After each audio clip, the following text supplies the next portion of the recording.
Today we're going to repair a Falcon 2 tow bar using part number C000172 from RoadMaster.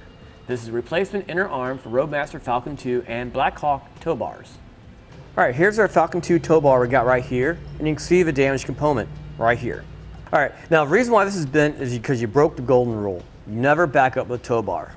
So what happens is something's got to give when you back up. Tow bars are designed to go forwards, not backwards, and this is going to be your end result.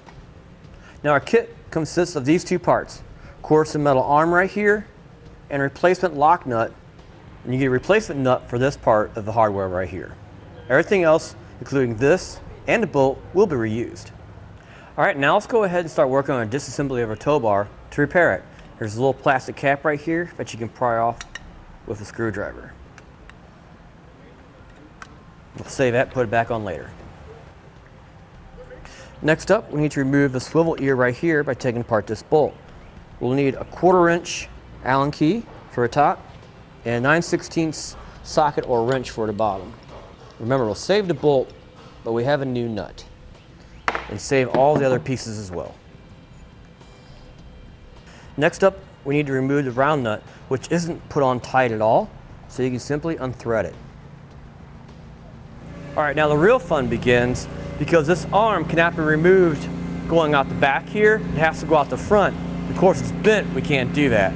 So we're going to take a cutting wheel and cut as close as we can to the edge here, and then take out the rest out the front.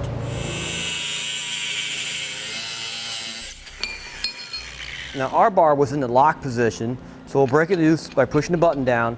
We'll give it a few taps with a hammer to get it started. Now I'll take a pry bar or some kind of rod. We can just push this through out the front.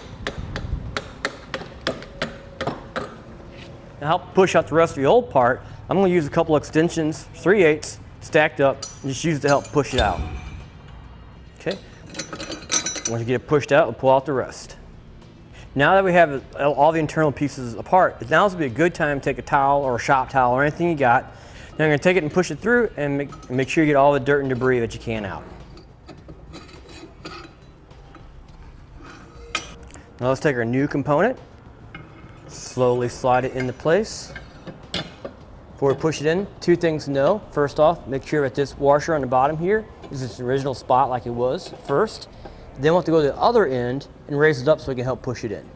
Now to get it over this edge right here, I'm going to take a screwdriver, stick it in there and pry it up.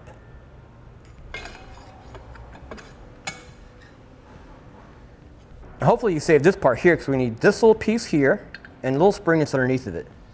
We'll transfer them to a new component, then we'll push it inside. We'll pull it through and check to make sure it locks into place and we have proper operation. Now we'll go ahead and start reinstalling our parts. We'll start easy with our little plastic cap on the end. Let's go ahead and reinstall our round nut. I'm going to actually add some anti-seize compound to the threads, just in case this needs to be serviced again. Hopefully not. Slide a round nut on and thread it into place. Okay. Now we'll continue threading this on until we can see the threads of a rod come through here. And you can see a little detent right there. So that detent in the end of a rod has to match up with the holes on our round nut. So we'll back it off until it evens up.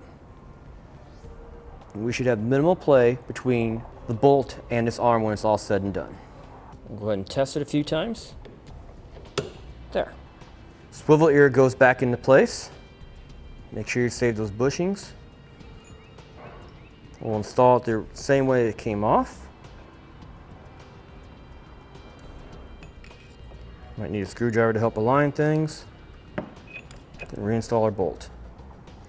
It may help to use a screwdriver to help align the little bushing on the bottom there. Go ahead and make sure it pushes into place. Now we'll install our new lock nut right here and tighten it down for original tools. When we tighten this down, we want to make sure it's snug, not over tight. We want to make sure it still swivels. So we'll go ahead and compare it with the original one right here. Make sure it has the same amount of play as the original one did. Once we've satisfied that requirement, we're good to go. And now finish it for part number C000172 from RoadMaster, the replacement inner arm for RoadMaster Falcon 2 and BlackHawk Tow Bar. Click the link below to shop, learn more, or visit us at etrailer.com.